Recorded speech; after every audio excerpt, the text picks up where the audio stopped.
Okay, I think we're ready to start. Fraser's on the call, so Fraser from Sky Sports News, please go ahead. Hi Jofra, how are you doing? Hey, good morning, guys. How are you? Yeah, good, thanks. Still reeling from that result last night. Incredible. Did you sort of wake up this morning pinching yourself, thinking, did that really happen? I didn't want to get up this morning, to be honest, but it was a great win. It was a great wicket to bowl on, especially in the front and in the back end. It's all-round good cricket from the lads.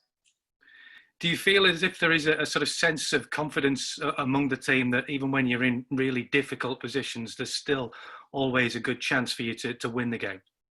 Yeah, and the first two games pretty much tested into that. Obviously, you know that we lost the first game, but the game at 100 overs, we even got beaten the last over as well. So I think it was a great effort to take it that long. And then again yesterday, what some would probably see as a below par score, obviously how the game before went, it turns out that was more than enough that we needed. So, I think we're a team that we try to stay in it, I try to make it last as long as possible. Obviously, it sets things up nicely now for this third and final game. How would it be to you? What would that mean to you to wrap up this series with a third, with another series win against Australia like this? Well, it's what we set to do. I remember when we first came into the bubble, we said that we want to clean sweep of this series, at the summer. So I think we have it in sight. So we've done great up till now. And we just need to go 2 days from now and go do it. It has been, like you say, strange sort of a series, a strange summer in many ways with the bubble and what have you and the way things have been. What are your sort of overall thoughts and reflections on how life has been for a cricketer in the last few months? At times it can be mentally challenging. We're in here for like 16 weeks or something like that.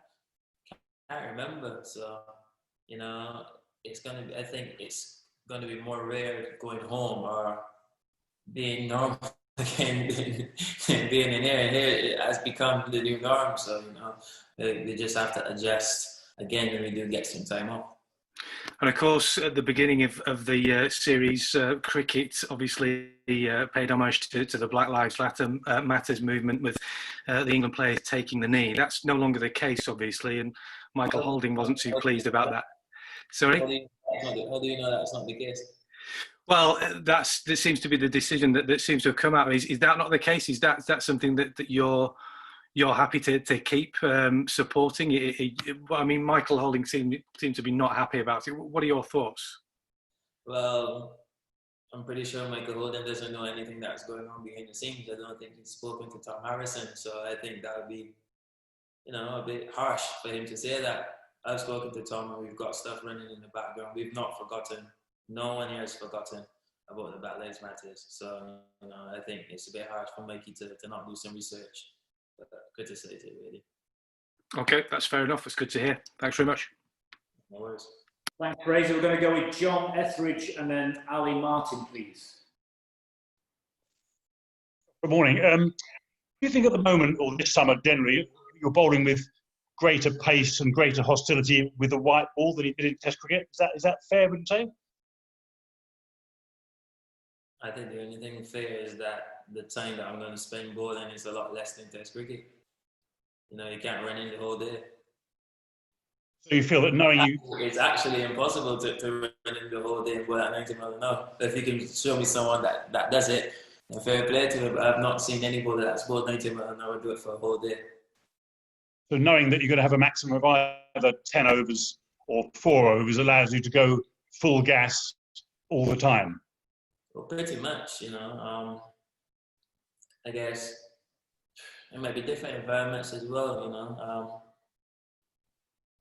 or it could just be a change of scenery, change of personnel, like you do sometimes feel like you hit a wall. And sometimes you just need to relax, or you just need to switch your mind off for a few days, or, I honestly don't know what it is, but, I think if you're in a great frame of mind, you're going to probably bowl a bit better or bowl a bit faster. And sometimes pace is not always the answer. Like yesterday, I didn't feel that I was bowling that fast I felt at times I felt up more faster than I did yesterday. So I don't know if the guns are turned up or what's not. But you know, for me, as long as I feel good, I don't really care what speed I'm bowling at. And does Owen Morgan encourage you to bowl as quick as you can in those spells? No. His advice is what? Just bowl. We always stick to the plan. We always stick to the plan. Doesn't matter how fast you bowl. The important is sticking to the plan. So if we decide we're going to bowl channel, if we're going to bowl straight, we're going to bowl sharp, we commit and we stick to the plan. The plan and the strategy comes ahead of just going for sheer pace. Yeah, always. Thanks. Cheers. Ali, and then Rory, please. Hi, Jofra. Well bowled last night. I just wanted to ask about your partnership with Chris Wokes. You guys were kind of thrown together last year, about 18 months ago on the eve of the World Cup. But over that time, you two have built up quite a nice partnership there, quite a new ball partnership. Does it feel like one? And what do you get out of each other? Obviously, particularly in reference to last night in that blistering spell. Well, what I get out of Chris is that he lets me go for you know what to bowl at. So yeah, that's probably the best thing about winning with him. It's pretty easy. It's usually non-contest. We pretty much swing the ball the opposite from each other, so we're hardly ever going to have to fight for the same end. And you know, I guess it's a bit comforting, obviously, opening the ball with someone for I think 12 games in the World Cup, and then just still keep doing it with him. You know, so I guess you probably become accustomed with the image of that person being on the other end of it from you. But no, I think everyone, not just Wokes and I, but everyone chipped in yesterday and made that target so hard for the Aussies to get. Thank you. Okay, Rory from 8, please. Hi, Jofra. A couple of times this summer, you've found yourself targeted on social media, people posting unacceptable things into your story, into your timeline, and you've sort of called them out publicly a little bit. Have you kind of escalated that issue? Do you think it's been taken seriously enough? Are people who are in charge of these platforms doing enough to help you guys out? Yeah, I think so. Yeah, I think that a lot of stuff is being put into place now that people can be prosecuted a bit easier, and I think it may have to go a bit further because some people still are worried of what could happen to them. So they're still trying. I had one the other day, and the guy blamed it on being drunk. So you can't. Well, my mum would always say you can't think for people. So as long as there is social media, or as long as the person does not have to confront you, I think it will still go on. But all we can do is to try to act accordingly, try to report it and do what's best, because at the end of the day, I think I'm strong enough to deal with it. But what happens when they start targeting someone that isn't mentally as strong, and it actually starts affecting them? So we got to try to stamp it out as much as possible right now. And obviously that kind of stuff goes on from a sort of a minority of people. If you looked at social media last night, you're lighting the place up with your cricket. Do you feel, in the wider sense, the sort of the love of the England cricket fans?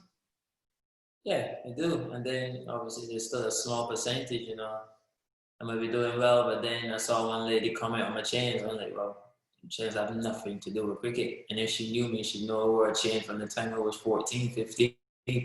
So, you can't make everyone happy, but the majority of the people in England are happy, and, that makes me happy.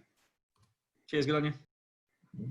Cheers, Rory. Dean, and then Chris Stocks, and then we'll take one more after that. You turn the heating off, it's boiling, yeah? Don't even know where that is. Things are about to get a lot hotter with this question now, Joff. Well played yesterday. You just touched on there about the environment of the white ball teams. What is it about that environment that makes you feel so good and enjoy it so much? Well, I think it's just a change. Obviously, we've been playing Test cricket for like 2 months, to just get a change and, just see some fresh faces, a different challenge, probably the prospect of being up there for a little bit less than the whole day.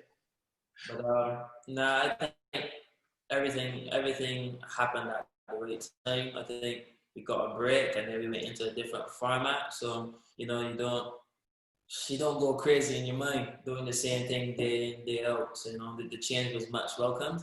And, you know, I think we got two more days left in this bubble. And then, well, most of the guys will get some time off. I think I'm going straight to another bubble as well. But then this in itself is another change. So, you know, it won't be as mentally draining. Well, not at least for the first few weeks anyway.